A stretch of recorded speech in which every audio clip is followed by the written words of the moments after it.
Hey everyone, thanks for tuning in to Test Tube Plus for episode 3 of 5 on stereotypes. So far we've talked about how these stereotypes got here, or why we do them in the first place, and then we talked a little bit about whether the media reinforces them or whether we tell the media what we want to see. But today we're going to talk about if we're even aware that stereotypes are part of us, because some people aren't. When you think about stereotypes, you probably are thinking like watching this, I don't do that. I'm not that guy. Only bigots use stereotypes like this or like that. But stereotypes are part of who we are. If you take one thing away from this series, take that away. It doesn't mean that they're good.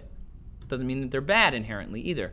But they are part of us. Stereotypes are introduced so early in our child development. Maureen O'Brien, a developmental psychologist who has consulted for companies like Mattel, found that most children don't show any gendered toy preferences when they're young.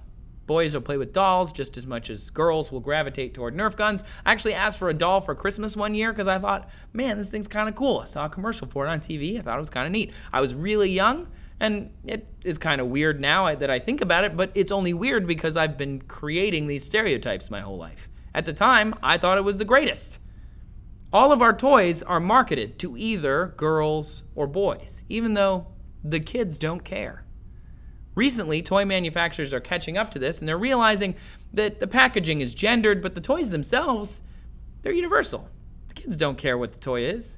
So Mattel debuted Mega Bloks Barbie construction sets, and Hasbro released a line of Nerf crossbows for girls. Even easy bake ovens exist now with more masculine colors to make the parents of the kids feel better about buying it for their young boy. But again, in reality, the kid doesn't care. Target is even moving away from gender-based signs in their toy sections. When it comes to child development, though, we're not saying kids are perfect. Stereotypes toward race do happen fairly early in child development. In many homogenous communities, children are only exposed to children who are like them. They only get exposure to other cultures by word of mouth, through the media, in the news. And this describes a lot of kids, not just any one group of children. Children from white communities, black communities, Hispanic communities, many associate with people who look more like them. It's part of human nature. We tend to associate with people who are more akin to ourselves. Overwhelming research shows that we're all guilty of stereotyping. Everybody. Researchers used to simply ask people to record their feelings about minority groups and then use those answers as an index of their attitudes on those groups. But let's be real here. If we were asked to put our feelings down on paper, that's going to last a long time. So people aren't necessarily going to tell the full truth. So maybe we won't even consciously know the beliefs that we're holding. And that's where unconscious stereotyping comes in. People don't want to be seen as stereotyping bigots. So they will write on this journal what they're supposed to say. So how do you find out what you actually think? Psychologists created an experiment to determine unconscious bias. Because a progressive individual might hold, neo-Nazi biases and not even know it. So what they did is they show people a screen. And in front of them they have two buttons. The buttons indicate whether this is a positive or a negative emotional response. So the screen will flash on it a stereotypically white name or a stereotypically black name, and alongside it they'll show a positive or negative word. And they're recording your response time. So you're supposed to respond instantly. Most people, including African Americans with this isn't just a white people thing, responded more quickly when a positive word was paired with a white name, and responded quickly when a negative word was paired with a black name.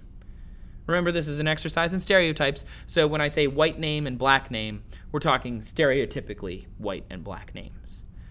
Basically, the words and names flashed up so quickly and then disappeared, so you had to give an emotional response. The names were basically subliminal, and we were just determining, based on your response time, the emotional response to that thing. And using that, they can reveal unconscious bias. According to Mazarin Banaji, a psychology professor at Yale University who studies stereotypes for a living, she literally does this every day, all day, stereotypes might emerge from what social psychologists call in-group, out-group dynamics. Humans basically like any other species, need to feel that they are part of a group. And for the most part, since we no longer live in villages, especially in the United States and parts of the West, we have identities that attach themselves to more ambiguous classifications. This is why race and class are so ingrained in a lot of Western societies, because since we aren't in a village, we're picking something else and glomping onto that. If you haven't seen our episodes on race, by the way, really check those out. It's super awesome. Banaji says that we want to feel good about the group that we belong to, and one way of doing so is to denigrate all those who aren't in it. And while we tend to see members of our own group as individuals, we view those in our outgroups, in other groups, as undifferentiated. We use stereotypes. We use mass definitions. The categories we use have changed, but it seems that stereotyping itself is bred in the bone.